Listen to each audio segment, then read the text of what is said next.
రేవంత్ రెడ్డి గారు మాట్లాడుతూ Nazi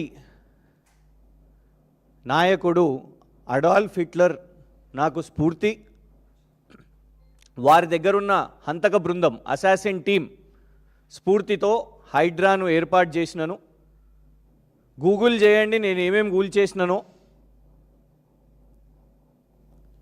Iran ఇజ్రాయెల్కి పోలుస్తూ ఇక్కడ తెలంగాణ రాష్ట్రంలో జరిగిన పేదల ఇల్లు కూల్చివేతలు, అది ఖమ్మం కానివ్వండి, హైదరాబాద్ నగరంలో కానివ్వండి, మూసీ దగ్గర కానివ్వండి, ఎలాంటి నోటీసులు ఇవ్వకుండా ఇవాళ గౌరవ హైకోర్టే ఎన్నోసార్లు హైడ్రాను తప్పుపడుతుంటే రేవంత్ రెడ్డి గారు ఇక్కడ ఉన్న తెలంగాణ ప్రజల మీద, పేద ప్రజల మీద ఇల్లు కూల్చివేతలు చేస్తూ దాన్ని చాలా గొప్పగా హిట్లర్ తనకు స్ఫూర్తి అని మాట్లాడడం. ఎవరైతే లక్షల మంది ఊచకోతకు కారణమైన హిట్లర్ ఇవాళ జర్మనీ దేశంలోనే హిట్లర్ చేసిన క్రైమ్స్కి ఇప్పటికీ జర్మనీ ప్రజలు వాళ్ళు క్షమాపణ చెప్తూనే ఉన్నారు. అసలు చరిత్రలో తన మూలాలే లేని పరిస్థితి. అసోంటి నాయకుడు, అసోంటి నాజీ నాయకుడు ఒక కాంగ్రెస్ ముఖ్యమంత్రికి స్ఫూర్తి అంట.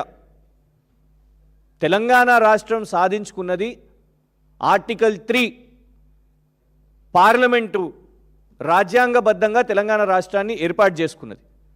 చాలా గర్వంగా యూనివర్సిటీల పేర్లు ఆచార్య కొండా లక్ష్మణ్ బాపూజీ గారి పేరు, కాళోజీ నారాయణ గారి పేరు, ప్రొఫెసర్ జయశంకర్ గారి పేర్లు, విగ్రహాలతోని ఇవాళ బాబాసాహెబ్ అంబేద్కర్ గారి 125 అడుగుల విగ్రహాలు, సచివాలయానికి బాబాసాహెబ్ అంబేద్కర్ గారి పేరు ఇవాళ పెట్టుకున్న దేనికి?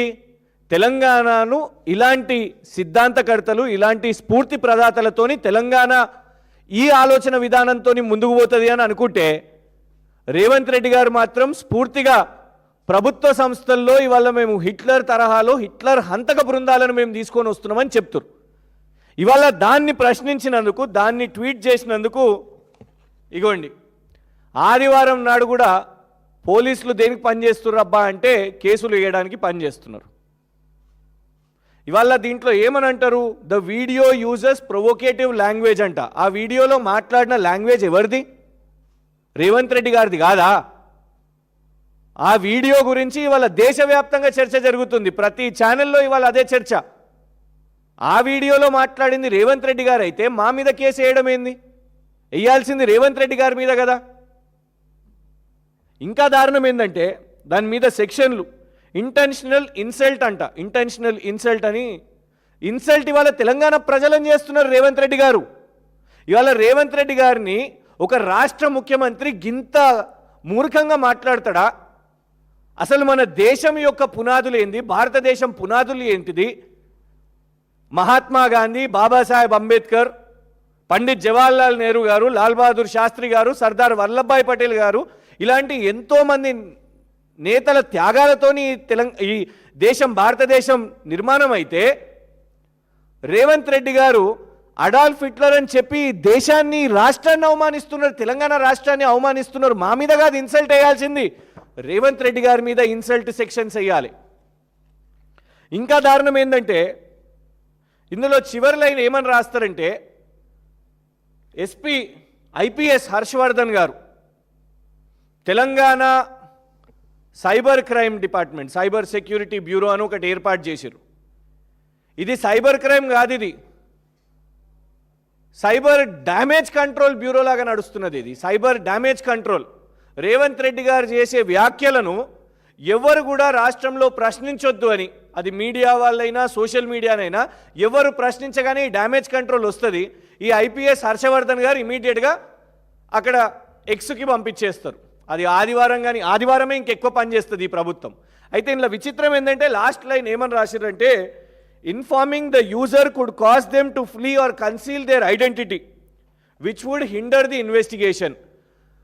మీరు ఈ ట్వీట్ చేసిన యూజర్ అంటే మాకు సమాచారం ఇస్తే మేము పరారీ అయిపోతామంట, మరి దేశం నుంచో రాష్ట్రం నుంచో మాకు సమాచారం ఇవ్వద్దంట. ఇది నిజంగానే హిట్లర్ పాలన. ఎందుకు చెప్తామంటే ఇవాళ 35(1) BNS ఎందుకున్నది? గతంలో 43 సిఆర్పిసి ఎందుకున్నది? మన చట్టాలు ఏం చెప్తాయి అంటే ఎవరు నేరం చేసినా ఎఫ్ఐఆర్, ఫస్ట్ ఇన్ఫర్మేషన్ రికార్డు, వాళ్లకు నోటీస్ ఇవ్వాలి. నంబర్ 1, వాళ్ళ వకీల్కి సమాచారం ఇవ్వాలి. నంబర్ 2, వాళ్ళ కుటుంబ సభ్యులకు సమాచారం ఇవ్వాలి. నంబర్ 3, ఇది మన దేశం యొక్క న్యాయ వ్యవస్థ చెప్తుంది. కోర్టు జడ్జి గారి ముందు, మెజిస్ట్రేట్ ముందు మనను ప్రవేశపెట్టినప్పుడు ఫస్ట్ అడిగే ప్రశ్న, మీ కుటుంబ సభ్యులకు తెలుసా? మీ అడ్వకేట్కి చెప్పిర్రా పోలీసులు అని అడిగే ఫస్ట్ ప్రశ్న. కానీ హిట్లర్ గారి ప్రభుత్వంలో తెలంగాణ రాష్ట్రంలో వాళ్లకు చెప్పకండి, వాళ్ళు పరారైపోతారు అంట.